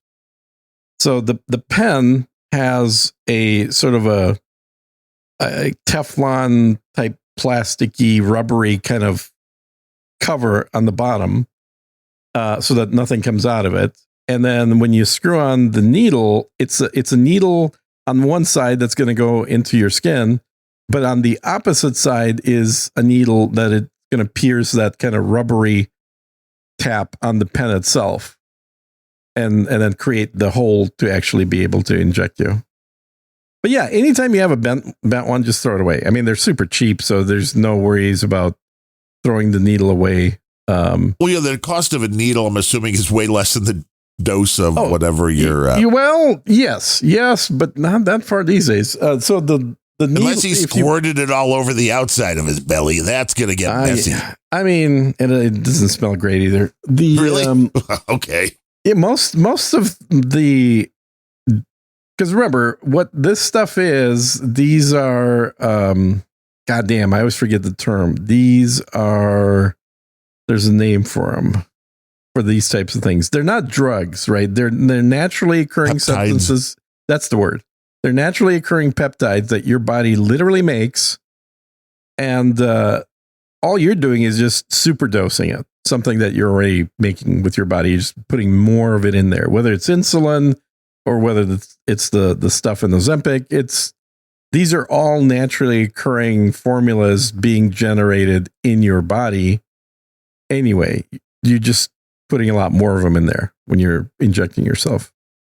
But it's I mean, you do have to be careful with the needles, and it does happen occasionally. Even on the certain, like, these are just the pens with the liquid, and then you screw on a little cap that has the needle. But like when I was doing a different type of insulin, I actually had little vials of insulin and then a full length 1 cc syringe. But it's the same thing. The actual needle on that is super flimsy because it's very thin. So occasionally you would bend it. In fact, what I've done forever, like 20 years, is after I use a syringe, I always bend the needle back into a U shape so that it can never be used again. Do you know? So I basically destroy the needle every time I use a syringe. Yeah. And any drug addict that's digging through your trash will not be able to use it for any kind of drug injection or anything. The more you know, right here on Unrelenting. Not medical advice, yes. Unrelenting.show/donate if you want to help support the show. This is the only way that Darren makes money, guys. So as we jettison towards episode number 300. Yeah, well, we're on our way to 300 at this point. Now that I've got all my Suno songs, we're going to create a... yeah, we should do some music episodes or something too. It's very interesting to see the amount of people allegedly subscribing and downloading and listening to these songs on YouTube, because you would think there's a decent amount of money if you're just adding this into YouTube music that actually appeared to like these bands and are like, I want more. And that's the publisher I used for my album did that for me as well. They added it all to YouTube. The adding it to YouTube does two things. One is it turns on monetization theoretically, but you like monetization on YouTube, even if it's music, isn't automatic. You have to get a certain audience watching or listening to you before it gets turned on. But the more important thing is when you upload an original song for the first time to YouTube, it assigns you as the owner. And so anybody else using it will then be, so every check of somebody using that music will now be checked against yours as well. Oh. So you could become that asshole record company that gets the monetization from somebody else's use. I am going to monetize your videos. That's right. Yeah. So it's a thing. But yeah, I think normally I don't cross promote the show heavily, but I will say anyone that's listening now, go and check out the latest episode of Just Two Good Old Boys where we interviewed Don. It is fascinating. It's extra long. We ended up going for 2.5 hours. 2.5. Woo! Yeah, 2.5 hours. Normally go for 2. And it was because the topics were great. His info is great. He's a very interesting character dude, I got to tell you, I thoroughly enjoyed watching Ben be the less conspiratorial guy for once.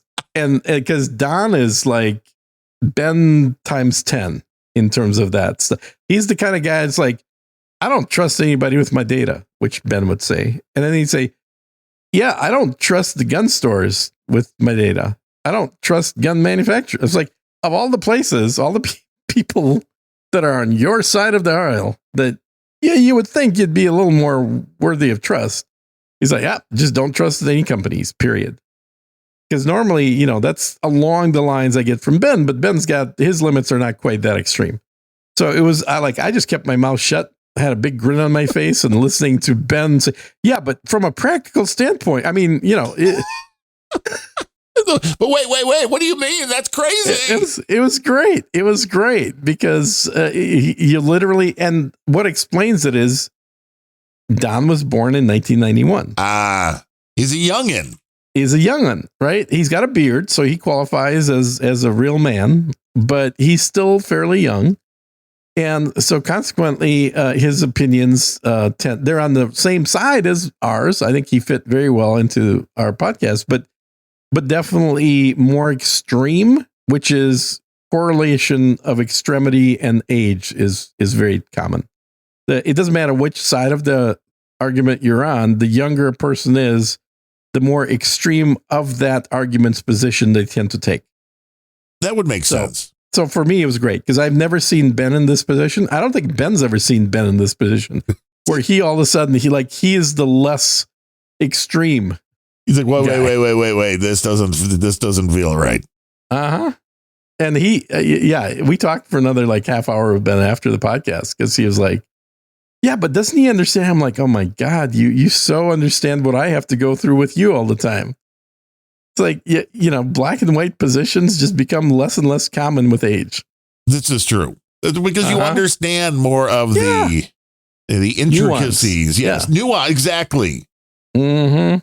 I'm going to make a lot of money just by putting music on the internet. Yeah. Yeah. So it's, here we go.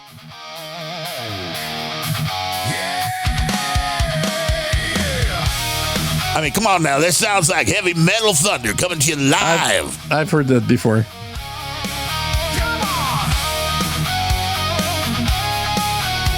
I mean, it's got a good riff. Another work day started 9 to 5, 9:01. You're ready on my mind. That's where you stay. Yeah, straight out of the late 80s. Very much so. Mm-hmm. I mean, it's about when it was written. I could tell. I'm just glad that after 200 episodes, you finally did what I asked you to do, like after 5 episodes, which is, can you like, Can you stream? be able to open a video? Yeah, I think it was for videos originally that I was intending it instead of just music, but it's like, just pop open the window and play that. It's like, I'm not set up for that. No, now we got, it's the... well, now, 200 episodes later, you finally got your setup. There was a need because this is now how the clips from the Podfather have to go through this system. So we got 2 mics, and now really I'm thinking of going back to the dueling clean feed because I hate having 2 people on the same channel. It fucks everything up. I agree. I agree. You know, and I'm telling you, I'm not sure that clean feed is the right solution, frankly, because a lot of you really ought to do a test for yourself. The 2 that I would certainly recommend, and they're both in the same exact price range as clean feed. Zencaster. Zencaster is one, and they're like, they even have a free version that does way more than the free clean feed, but their paid version, I think, does everything and plus video. Then the other one is Zoom, which has, if you pay for it, it has like 5 different checkboxes and controls for professional audio. It's literally has settings for musicians to be recording a piece from different locations all playing together. So it's like sending uncompressed audio data with minimal latency. Yeah, super low latency, which is the hard part of all the keeping people on time. That's well, and that's where I think doing uncompressed is what gets you the super low latency, because if you're not having to compress it, you're just dumping it straight as it comes out of the computer. You need more bandwidth, but bandwidth these days is so damn cheap. You don't care about the price of bandwidth. Well, no, and I will within a couple of months now. So now hopefully I mean, October, so we're in August now. So within 2 months or so, I should have at least 1 gig both ways, if not 2, 3, or 5, depending on what the offering will be here. Right. Exactly. And then we can just stream music all the time, right into Gene's soul. Well, you can't do that because I'd have to have a soul, first of all. Oh, but, well, yeah, that's the difference. Yeah. A lot of people don't know you're an AI. Oh, yeah. Have been for a while. Oh, no, listen to that.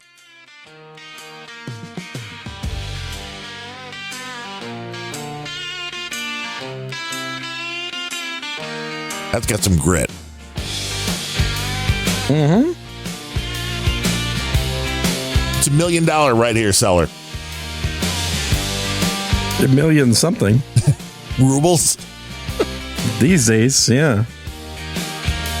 I saw you walking with your new boyfriend. Tried to pretend it didn't bother me, but I mean, without trying to compliment you whatsoever, there's no difference between this and what was actually on the radio in the 80s. Pretty much, yeah.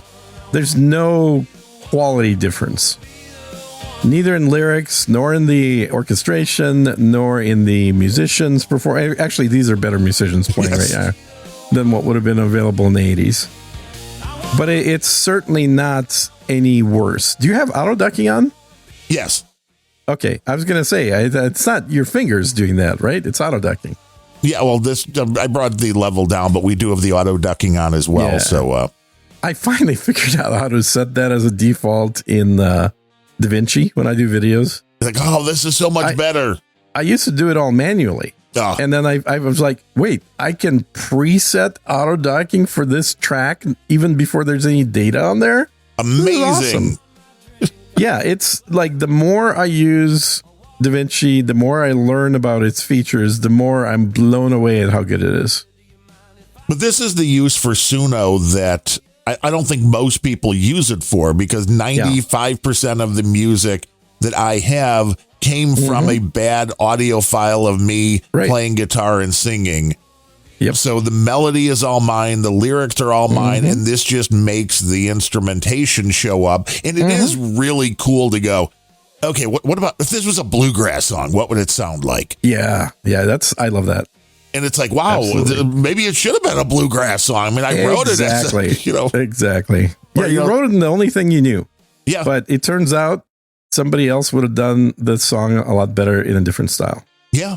Yeah, and that feature I love. I love playing with styles on it. I love just tweaking a song after it already sounds pretty good, and then coming up to see if there's a better version of it. The other thing I've done, I don't know if you've tried yet, is changing the language of the song. No, we can do it in like Korean. That. Well, I'm sure you could, but you try your song in Spanish, try it in German, try it in French, Italian. There's a lot of variation you can do that could create a very cool sounding song that's still using your lyrics. It's just now they're translated. That way nobody can understand them except for the Germans. Way better. Or anyone outside of America, because everyone outside America speaks more than one language. But true. Yes. We can do it in Polish. Yeah, we could, because I suspect anyone who speaks Polish probably speaks at least 2 or 3 languages. Yeah, probably. Yeah. At least CSB would know what I was saying. I don't know that CSB speaks more than one. Oh, he might just be Polish. Although I have to say, on the episode he did with Dude Named Ben. The guy that I had a harder time understanding what the hell he was talking about was Dude Named Ben. Because did CSB confuse him or what? Yes. The frustration in Dude Named Ben, because he's already got a Southern drawl. You all know that. And then you combine the Southern drawl with him speeding up what he's saying in order to try and make a point. And his frustration with CSB not understanding him or arguing with him. And you end up with a very, very Southern style of sound. And sometimes hard to understand. We had Pissed Off Southerner. That was the difference. Yeah, that should have been the name of the episode, I think. Pissed Off Southerner. Pissed Off Southerner. And today on AI Chat, we talked to Pissed Off Southerner. You are doing AI wrong. Let me tell you why. Darren, why you make me sound like that? Yes, exactly. Yeah, he sounds now. Everybody knows when he sends in the clips that what he sounds like. It's sound. It's CSB. It's just with a smoother sounding voice. Mm-hmm. You know, that's the beauty of it. Yeah. Yeah. So I think I still want to try and resurrect your idea of using, like Muppets or something for the video for this podcast. It's not a bad idea. I mean, we have the two different tracks. And I think, because that's all we need is we need the tracks separated so the appropriate Muppet's head can move and when the appropriate person talks.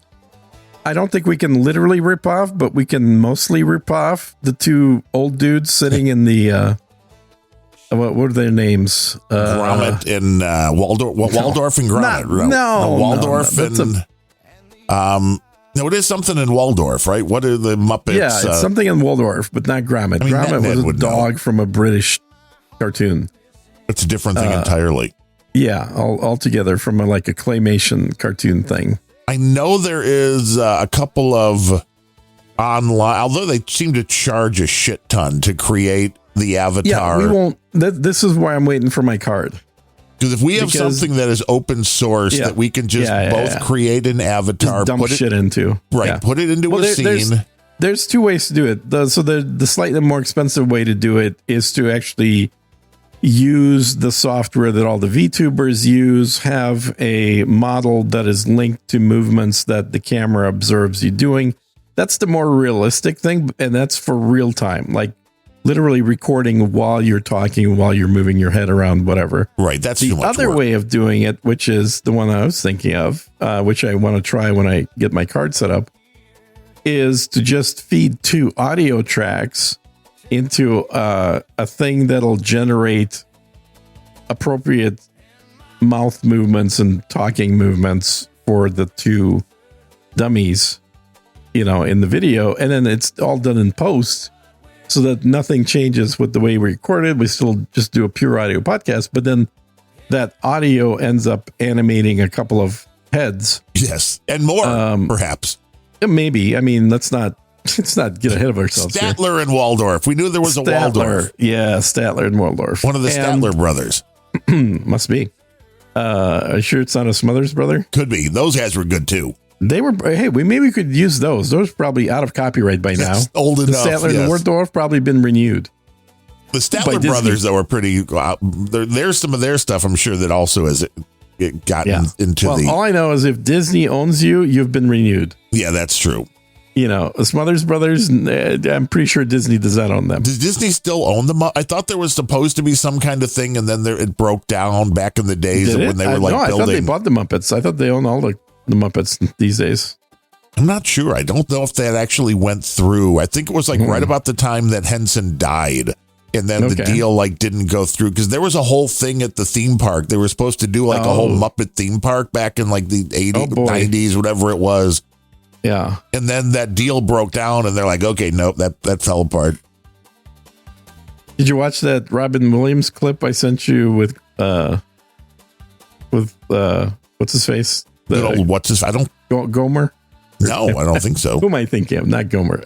Who's the Muppet on Sesame Street? Grover. Grover. This is Grover near. This is Grover far. Mm-hmm. Talking to Robin Williams, and it was hilarious. Hi, Sir Gene. I'm Grover. Because he kept making the Grover laugh. Why you do that?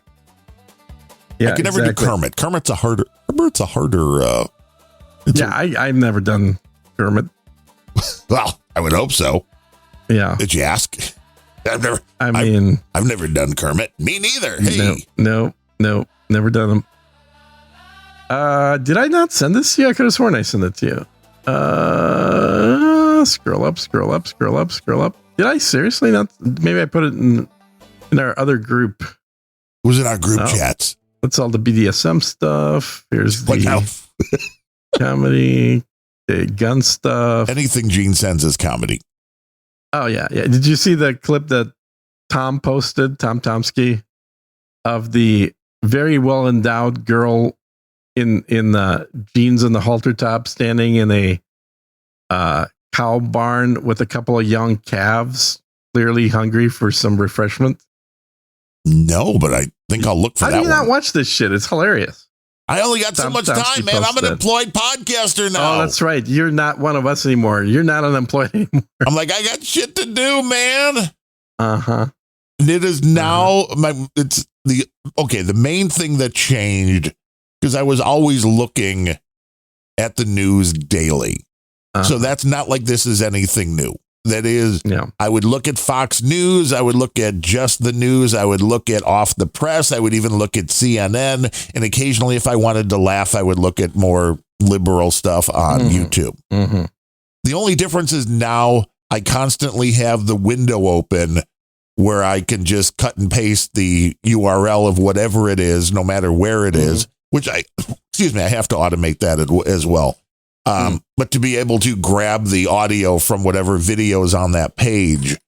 And then I have found, as I said, I think on the last show we talked about it, Grok is a great editing assistant, but I would like to build that locally as well for when, but you don't need the transcript. You can upload a 30-minute video to Grok and say, hey, I'm doing the No Agenda show. Give me like 2 segments that are 2 minutes or less that would hit the hardest.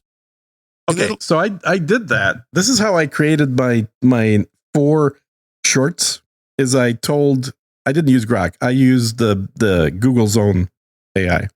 Because it's got obviously full access to all its videos, right? Well, and you can get it for like $4.99 for 2 months or something again, too. Yeah.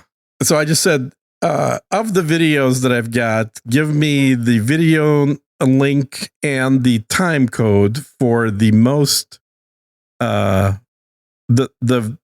section that would be best for use to create a short. About so 5 seconds later, bing, here are the 5 best shorts you can make. So it's actually working. It is doing, it's giving you things that, because I think useful data, because it's giving me time codes to my own videos. Yeah. Well, I think it's working for me as well, but there's a lot of these clips that, the one thing you can't do is totally check out and not listen to it. It's hard to listen to something that's that long. Yeah. But try it with shorter clips, and do it on like a 3-minute clip and then think which is the best 90 seconds and then see if the AI gives you the same answer. Because it's possible the AI could miss the gold. But yeah, it could be. But the thing you got to remember is the way at least I phrase my question about shorts is it's not analyzing for what's the funniest. It's analyzing for, based on its knowledge of a billion videos on YouTube, what is a characteristic that is shared by the most successful videos, and at what point in one of my videos is that characteristic the strongest? Right. Like, this is actually useful shit. Yes, it knows the patterns. It's the one thing it's good. Yeah, and asking it about patterns that it has proprietary access to is going to give you much better results than asking Grok or anything else the same question. Because it's like, that's not public information. But it is information that can be used in the AI. It's like magic. Well, it's not magic, it's technology, but I understand what you mean. It works. It can save you time, right? Sometimes. Yeah, sometimes it's totally wrong. I mean, the reality is if you give it your clip, and I know there are people that are doing it that are fully automating it, because now with these, and I haven't tried any of them yet, whether the Hermes seems to be the most popular one now. But you can set that to do the same thing, which is go through, hey, did Gene release any videos? Well, this would be you. Did I release any videos into my YouTube channel over the past week, however often you're doing this? Go find those videos, find the segments to create shorts, then open the videos up in whatever your video editing thing is on your desktop, because these things have access to whatever your desktop has. I don't trust that shit, man. But for the people that do, it just does the editing itself. You need a system just to do that, then. You could just feed it your video and it would create, come on, if you put in an hour video of you doing your stream, well, some of your streams are hours long. Oh, the streams are way longer than the videos. The videos are anywhere between half an hour and 2 hours. But why not put the whole stream in and say, find 10 moments in here that would make a great minute? And that's like, if you look at Asmongold's YouTubes, he has zero anything to do with it. That's another person whose only job is to pull from Asmon's stream, which is what he actually does on Twitch, and then pull stuff that is the best from that stream for the day, and then post it as an individual video on YouTube. And that guy is making hundreds of thousands a year. Dude, just spend half of that on an AI machine, and it would make you money. Yeah, yeah. $50,000 would get you a nice. It would get you a decent machine for sure. And as I, like I said, when I started going through the YouTube stats, the analytics and stuff, like in the last 2 weeks, I've had a grand total of 839,000 impressions. Well, here's a legitimate question. So let me just finish the stats here. No.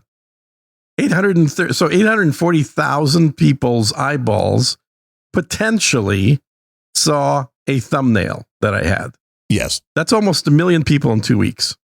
Out of that, 44,000 actually clicked. They did an action based on that thumbnail. Unless they were bots.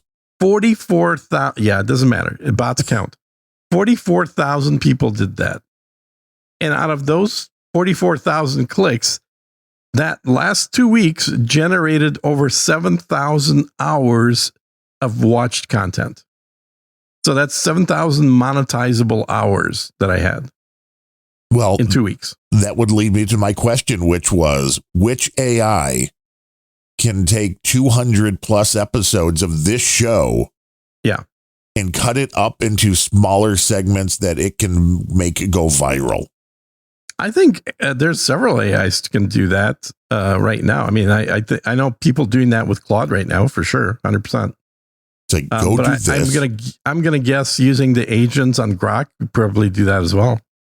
Because that would be interesting. Monetizing content that came from 5 years ago. Absolutely. And there is plenty of content that is time insensitive. Yes. And that would be it. You can add that as one of the things, like look for something that either we predicted that has now come true, which if No Agenda had that, that would be a great segment. Do you have nothing but an AI? Here's what I would do if I were you. If I had any kind of actually doing something for No Agenda, which all I've ever done for No Agenda is just provide good ideas. So people ought to wait. You gave money too. I gave plenty of money. That's true. But I mean, that's more than good ideas. Let's be honest. The money. Okay, fair enough. But the best part of it was the good ideas. There's also some financial contribution. And when's the last time you've donated to No Agenda, Gene? I think probably maybe 4 years ago, somewhere around there. Gene. I've done over 10 grand in donations, so I think I'm done. Nah, Gene, it's a new regime. Is that how that works? Yeah, everything gets reset. Yes. So you're going to be announcing next week. By the way, to anyone who has a title, be aware that with the recent coronation of the incoming royalty, titles have now been retrograded. Can you imagine? And we're going to start. Oh boy. Oh, why? See, now, if this was happening Everyone in April, is back. If you had any titles at all, do it for April 1st show. If you had any titles at all, you are now a knight. Right. Everyone else, you are nothing. And then we will look forward to seeing all the new royalty chiming in with their contributions. Yes, exactly. Oh man, April 1st, that would have been a great bit. Oh, I think that would be a hilarious bit. I still think the best bit that I told Adam to do that he didn't do was to announce Leo Laporte as the incoming replacement. People would have been a little upset. So many people would have been pissed at that, which is why I told him to do it. And he's like, yeah, a little too close. I've been enjoying the negative comments, including that Larry and I sound too much like radio guys, to which my response would be, if I cared to respond, like, Dvorak did radio, right? That's... Yeah. So what do you... what's the comment really saying? I mean, come on, you can do better. Yeah, no, I totally understand what I meant when I wrote that. It's what that comment is saying, if you didn't come across when it was written by some random person, of course, is that your voices are a little too polished. Yeah. And you've lost some of that, like, we don't know what the fuck we're doing sound that No Agenda had. Wow. Which, by the way, which was an act on both of those guys' parts. It's a testament to their ability to create a persona, which is vastly different from the actual person who knew what they were doing, but to create that sort of like, just a kind of a crackpot and a curmudgeon type personas. Like they're just two good old boys. Or like two good old boys, where if Ben and I are talking on the phone, there's zero Southern accent. On the show, well, hot damn, boy, I tell you. Like nobody knows he's running it through one of these real-time AI voice changers because, he can't let his real identity be found out. Oh, yeah. No, I actually speak just like CSB. That would be my natural voice. Right. Everybody doesn't know we've been using AI constantly for these things. That's right. Yeah, we're probably some of the first AI-based content on podcasting ever. But we got to try the avatar thing because I've seen it was even with the music, which kind of makes sense. But so many of these AI music videos on YouTube aren't actually videos. They're a static image. Mm-hmm. So it's like, okay, and these are getting plays because people are just wanting that if you content. have movement, you're going to get a lot more plays. I guarantee you that. And I think that literally by not changing anything other than the one time of setting up the process to create the avatars and then upload them to YouTube, and which could be very automated at this point. Yes. We could probably, like I've told you this before, I have no qualms about sharing actual financial data here. And what I realize is my little tiny 5,000 subscriber channel on YouTube for video games, which incidentally, 5,000 people subscribing translates into 7,000 hours of 2 weeks. So that's 14,000 hours of watch time per month. That's insane. Divide that by 2 if you were doing divide it by 10, let's say, for like a 2-hour podcast show. So that would be about 1,400 active listening hours per month of people, like actual people listening. And if it was a podcast, incorrect, if our avatars actually were photorealistic and looked like humans, we'd have to have the AI. Yeah. If they look like a cartoon, then it doesn't matter. Right. That's even so. They have to look like cartoons or Muppets then. Yeah. And I think Muppets is the perfect thing because it's cartoons. Not everyone wants to watch a cartoon, not every adult. But when you kind of get into a virtual Muppet looking thing, so it looks like more like a stuffed animal. Right. It's not, I mean, it's still digitally generated, but it's less cartoony. One's going to have an eye patch and one's going to have a really long black and gray beard. Okay. Yeah. Something like that. Sure. Exactly. Come up with something that looks neat. But this is what I really wanted to kind of dig into the brain of the guy that we interviewed on the other show. Mr. Bongwater. Mr. Bongwater, because he has done Muppets that I've sent to you. Those little cute little blue dudes running around, the blue Jews. It's unrelenting, it's unrelenting. Just when you thought we